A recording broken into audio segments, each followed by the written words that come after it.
एक गुलाम था। एक दिन वो काम पे ना गया तो उसके मालिक ने सोचा मुझे इसकी तनख्वाह में कुछ इजाफा कर देना चाहिए। अगले दिन मालिक ने इसकी तनख्वाह बढ़ा दी और इसे बुलाया।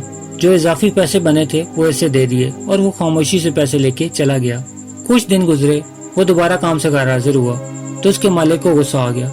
उसने उसे बुलाया और बताया कि जो तुम्हारी तनख्वाह बढ़ाई गई थी वो अब खत्म कर दी गई है। गुलाम ने अब भी खामोशी इख्तियार की और चला गया। तो मालिक ने इसे वापस बुलाया और कहा जब मैंने इजाफा किया तो तुम खामोश रहे और अब जब कमी की तो फिर भी खामोश हो, क्यों? तब गुलाम ने जवाब दिया जब मैं पहले दिन गैर हाजिर हुआ था इसकी वजह बच्चे की पैदाइश थी और आपकी तरफ से तनख्वाह में इजाफे को मैंने वो रिस्क ख्याल किया जो वो अपने साथ लेके आया था।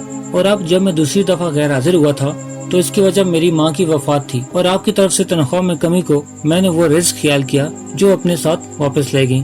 फिर इस रिस्क की खातिर क्यों परेशान हूँ जिसका जिम्मा खुद अल्लाह ताला ने उठा रखा है।